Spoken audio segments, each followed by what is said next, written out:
Question number 4 of Copyright Act is what are the civil and criminal remedies under Copyright Act under which we will discuss the very amendment to Copyright Act in 1994 by providing protection to copyrighted software regarding computer programs as under Section 14 and the next one that is relating to Section 51, those exceptions to copyright protections that we'll discuss in question number 5, and now we'll discuss the international aspects of Copyright Act as India is a signatory to two international copyright conventions, for example, the Berne Convention and the Universal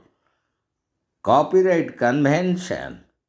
The provisions of these conventions give the copyright protection to the works of Indian nationals in all the member countries which are signatory to these two conventions. Similarly, foreign authors from the member countries are entitled to copyright protection in India.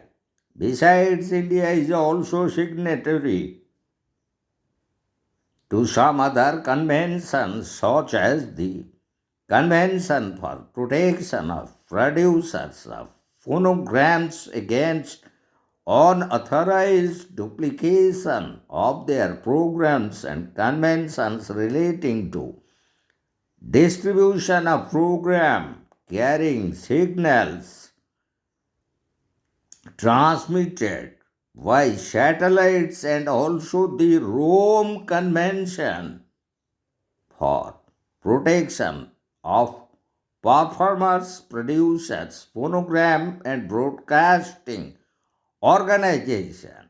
These conventions are administered by specialized agencies of United Nations such as World Intellectual Property Organizations and UNESCO, United Nations Educational, Scientific, Cultural Organization, which is located at Paris. So these are the international aspects of the copyright protection available to those authors, creators, producers, publishers of any such work or the programs or the films, etc. In India, also outside India, in other such countries who are signatories to these international copyright conventions, including the Berne Convention, Universal Copyright Convention, so also the Rome Convention for Protection of Performers, Producers, Phonograms and Broadcasting Organization. So these are the provisions relating to the protection of copyright on international level. And now exactly will deal the civil and criminal liabilities and remedies as provided under the civil and criminal remedies as under Copyright Act. So also these remedies are as per the guidelines of TRIPS agreement, the trade related intellectual property rights. So the owner of copyright has civil remedies against infringement of copyright. As such, we found injunction damages such as the civil remedies and also the actual damages and statutory damages relating to those civil remedies as provided under Section 63 of the Act, and also the criminal remedies as we found under Section 63 and 63 Clause 1. So, the very owner of copyright in having civil remedies against infringement of copyright, so also the offences committed under the Act are also punishable. The Copyright Act 1957 prescribes mandatory punishment for piracy of copyright matter and consummate with gravity of the offence with an effect to deter infringement in compliance with the TRIPS agreement.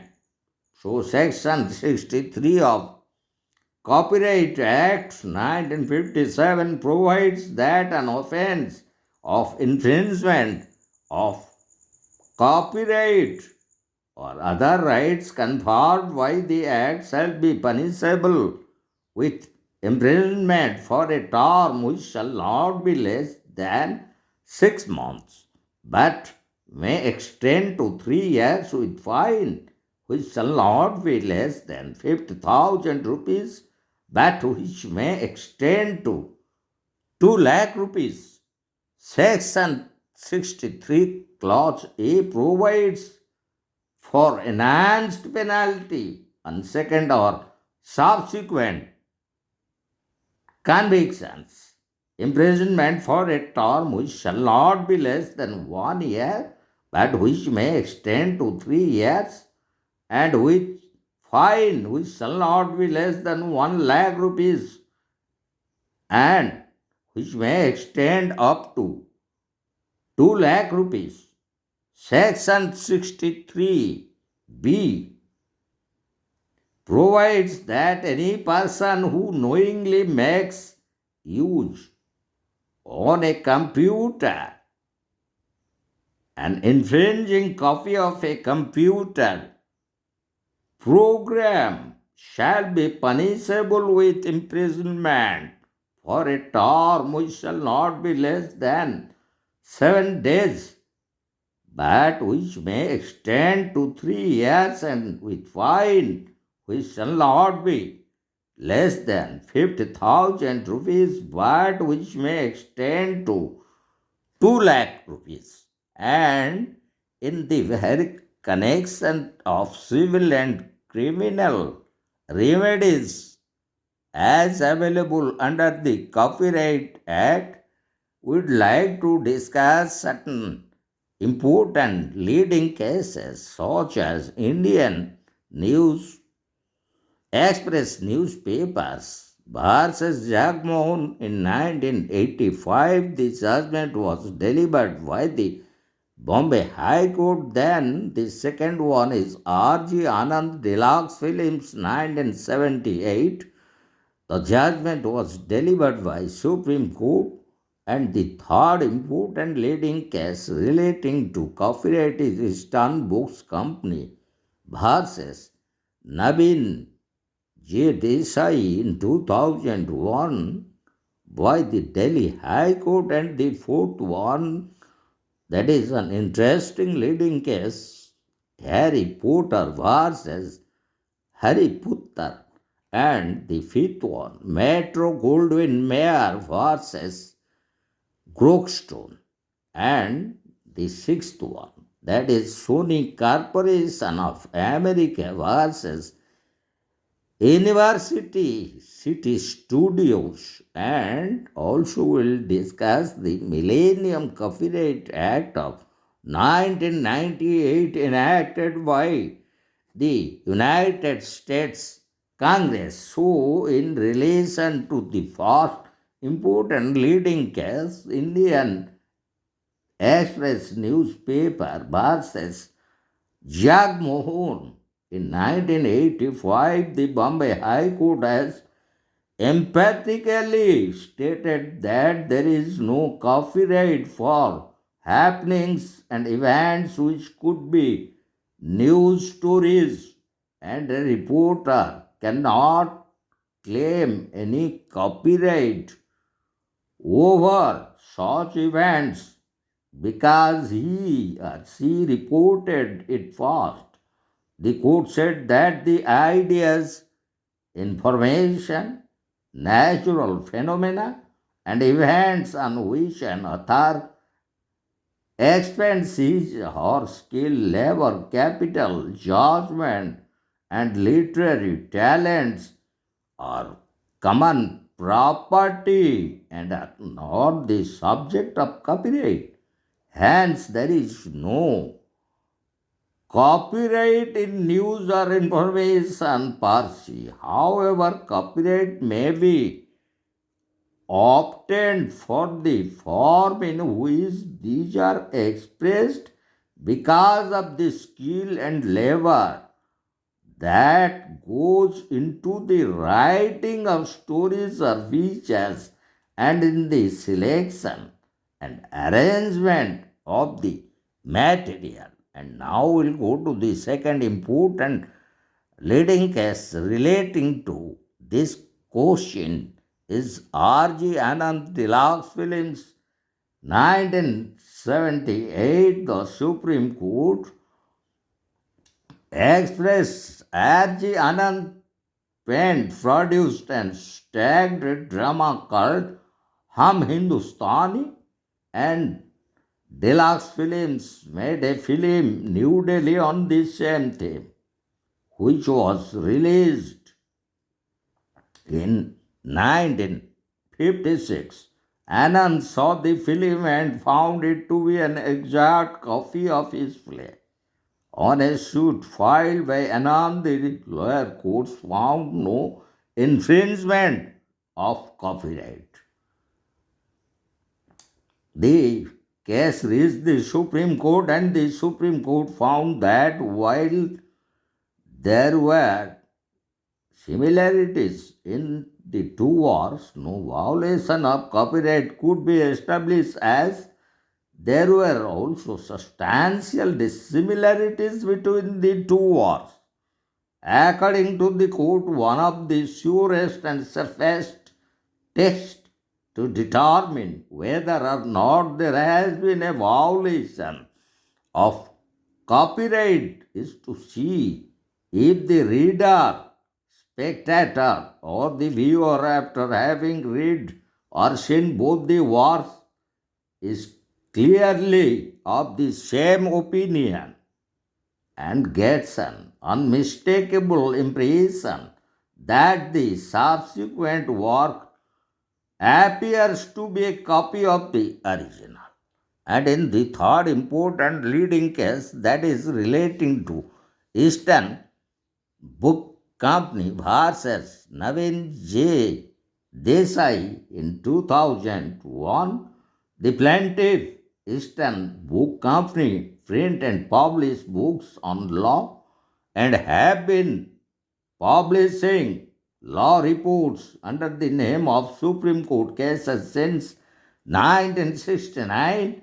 The company has published a software package on CD-ROM, including a database of law reports and a search facility under the name SEC Online Supreme Court Cases Finder. As a complementary product of the Case Finder, the company has also developed the full text of the Supreme Court cases on CD-ROM. Defendant Navin J. Desai has developed a software package named The Laws, established in two CD-ROMs, and defendant Eastern Books CD-ROMs on the Supreme Court cases and judgments. Eastern Book Company filed suits against the defendant alleging that the software packages grand juries and the laws had infringed its copyright in the CD-ROMs, Delhi High Court gave a verdict that judgment published in law journal cannot be copyrighted. The judgment borrowed from public domain cannot be copyrighted matter.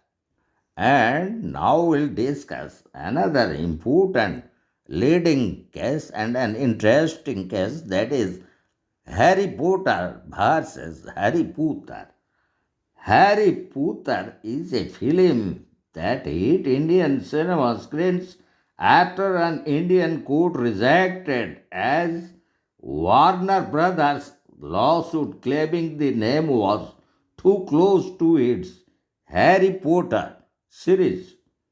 The court said in its ruling that people who have watched the Potter series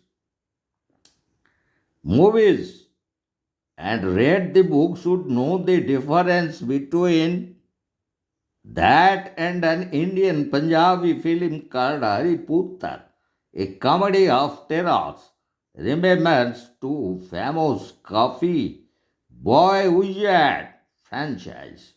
Hari is a common name in India and in Hindi for God, while Puttar is Punjabi for son.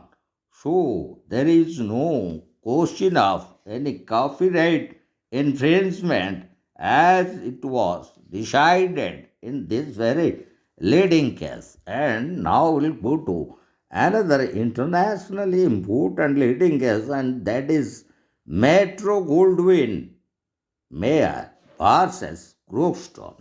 So, in this case, movie studios and other owners of copyright sued Roster for their users' copyrights infringement, alleging that Grokster knowingly and intentionally distributed their software to enable users to infringe copyright work. Software is called as peer to peer because its users directly communicate with each other with the use of the internet and not through central server. Grokster's business model was distributed as free software to users and generated income by selling advertising space to its software users. In this case, Supreme Court of United States of America has examined the very doctrine of vicarious liability for copyright infringement. And now we'll go to another important leading case on the international aspects of copyright is the Sony Corporation of America versus University City Studios.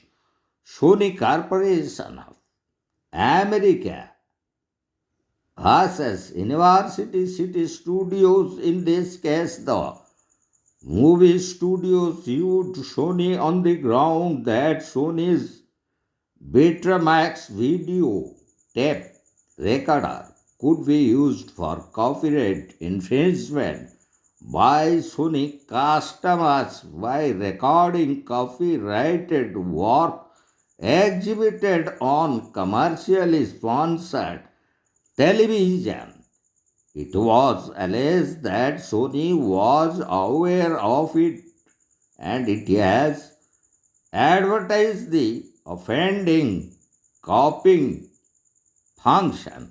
However, the Supreme Court of United States of America ruled that Sony was not liable for vicarious copyright infringement as general knowledge of infringement was not sufficient to make Sony liable. Supreme Court has clearly differentiated between contributory infringement and vicarious infringement. And in connection to that, the United States Congress enacted the Millennium Copyright Act 1998. So, the very act was relating to movie and music company peer-to-peer, peer software distribution. So, in relation to that, the Millennium Copyright Act of 1998 was enacted by the Congress of United States of America. So, the question that is, what are the civil and criminal remedies under Copyright Act? So, we provide the very international aspects of copyright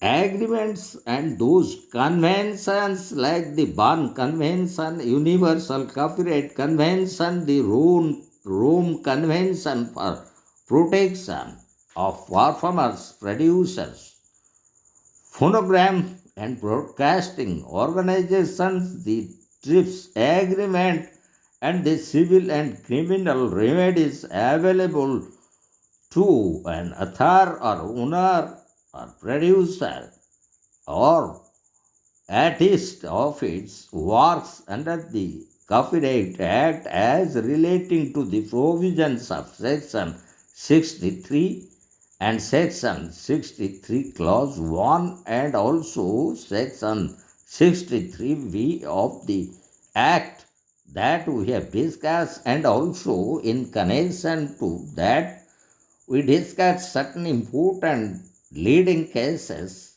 in Indian context like the Indian Express newspaper versus Jagmohan in 1985, the judgment delivered by the Bombay High Court, and relating to R.G. Anand versus Deluxe Films in 1978, the judgment was delivered by Supreme Court. Also, Eastern Books Company versus Naveen J. Desai in 2001, the judgment was delivered by Delhi High Court. Also, the important and interesting leading case, that is Harry Potter versus Harry Potter. And in international context, we discussed two important leading cases of United States of America. The very decision in those two cases were delivered by the Supreme Court of United States of America, such as Metro Goldwyn Mayer versus Grokstore, and the second one, Sony Corporation of America versus University City Studios, and after that, the very enactment of the Millennium Copyright Act 1998 by the Congress relating to movie and music company peer-to-peer software distribution. So, almost we have dealt every aspects relating to this very question. What are the civil and criminal remedies under Copyright Act? And in our last question regarding Copyright Act, and that is question number 5, we will discuss in our upcoming video. The very question is discuss the various exceptions to copyright infringement